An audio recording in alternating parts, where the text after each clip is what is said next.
Assalamualaikum warahmatullahi wabarakatuh.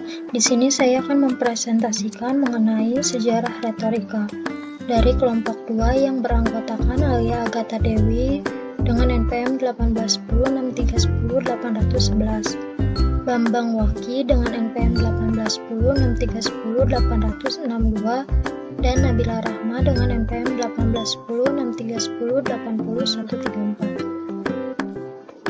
Dengan dosen pengampu Winike Dinar Pratiwi, SPD MPD. Sejarah lahirnya ilmu retorika untuk pertama kali dikembangkan di Yunani. Pada saat itu kepandaian berbicara disebut tekne retorik, yang berarti ilmu tentang seni berbicara.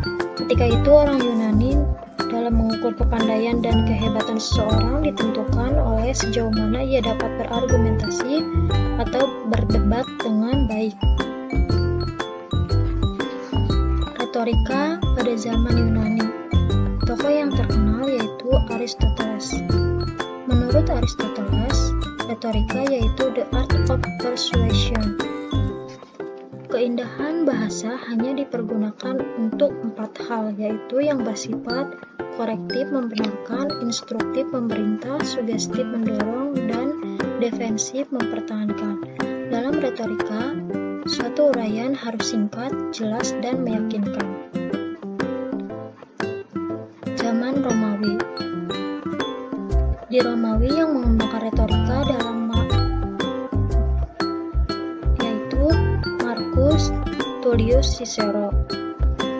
Dalam pelaksanaannya, retorika meliputi investio, yaitu mencari bahan dan tema yang akan dibahas. Pada tahap ini, bahan-bahan dan bukti-bukti harus dibahas secara singkat dengan memperhatikan keharusan pembicara, yaitu mendidik, membangkitkan kepercayaan, dan menggerakkan hati. Kemudian ada ordo colocatio, yaitu menyusun pidato yang meminta kecakapan pembicara dalam memilih yang lebih penting dan yang kurang penting.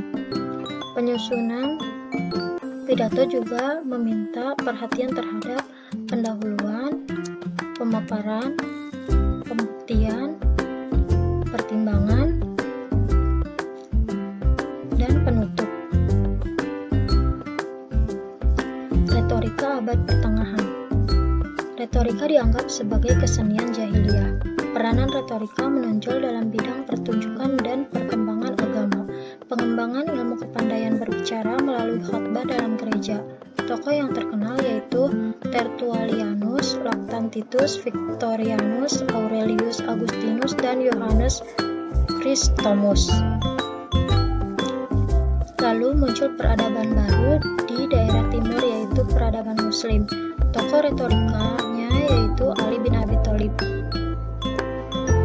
Retorika masa modern muncul pada abad ke-17 di Eropa dan Inggris. Tokoh-tokoh yang dikenal yaitu Oliver Cromwell dan Lord Bolingbroke.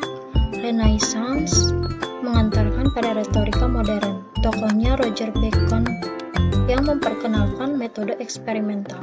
Teknik retorika yaitu yang pertama harus mengulang hal-hal yang penting, yang kedua harus menyesuaikan diri dengan sikap lawan, yang ketiga tidak menyinggung persoalan, yang keempat harus membiarkan orang-orang menarik kesimpulannya sendiri, dan yang kelima harus menunggu reaksi.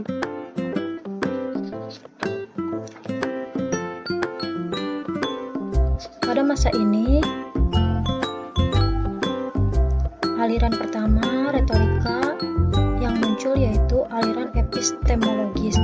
Tokoh-tokohnya yaitu yang pertama Pogo Bracciolini,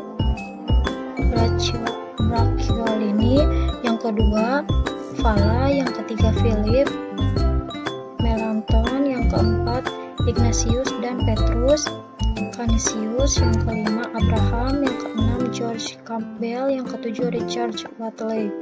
Kemudian ada aliran Belles Letters dengan tokohnya yaitu Hugh.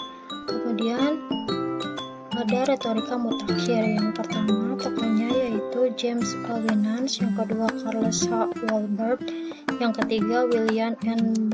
Brighams, dan yang keempat Alan H. Monroe.